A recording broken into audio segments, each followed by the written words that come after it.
पाकिस्तान में रिसर्च के शोबे के हवाले से बहुत सी कमियां अभी भी मौजूद हैं, लेकिन वो लोग जो इन कमियों को बहाना ना बनाते हुए मेहनत करते हैं और अपनी ज़िंदगी में कुछ कर दिखाते हैं, ये वही लोग होते हैं जो दुनिया का नक्शा बदल कर रख देते हैं।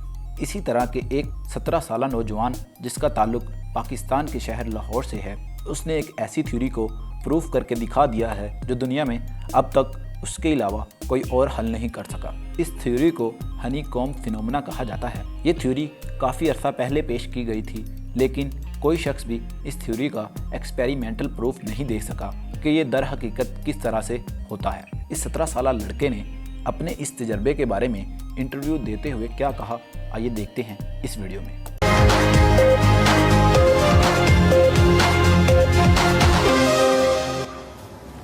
Now, behind me is the phenomenon physicists call the electric honeycomb. It's been known about for decades, creating that distinctive, beautiful pattern. But my next guest did something no one has done before, which is to photograph the movement of the ions that created that stained glass effect.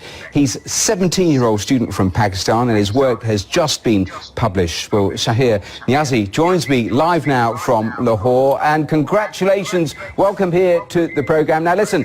Your brain is bigger than mine, so in simple terms, just explain to me what you actually did and how you did it.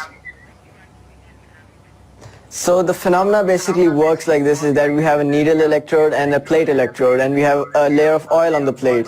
We pass a high voltage through the system which creates ions at the needle point which go towards the ground electrode to gain their electrons back. But since oil is not a conductor, the ions do not get the electrons back that easily. So an electrostatic pressure builds up on the layer of the oil, and soon a point reaches where the oil just moves away because of the pressure and the ions ground at the plate. So what happens is that the oil does not like that it should be applied so much pressure on it. So everything in nature wants a state of equilibrium and stability. So what it does is that it creates these hexagonal patterns. The hexagon is basically the most stable structure in the universe, found in many other things even. So then the ions pass most efficiently over there to the plate, and the oil also is more stable and has less pressure on it.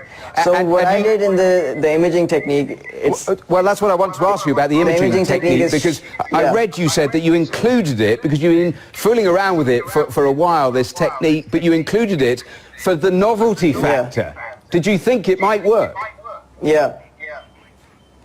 It was an experiment I wanted to do for a long time. It's called Schlieren photography. It's called also dubbed as shadowgraphy.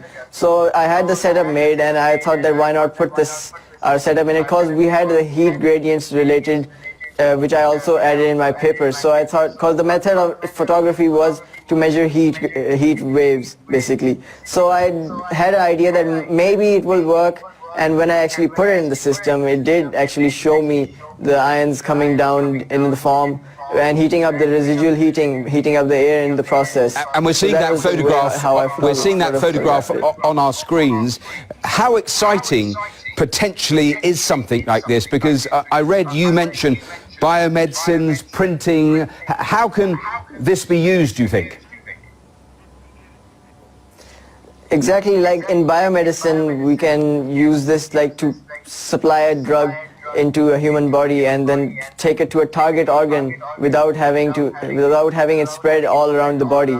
And then it's used in printing, as it can you can control the spread of a droplet of oil using these electric fields. Now, there was a lovely quote I read that you wrote. You made the point that Isaac Newton was 17 when his first paper was published.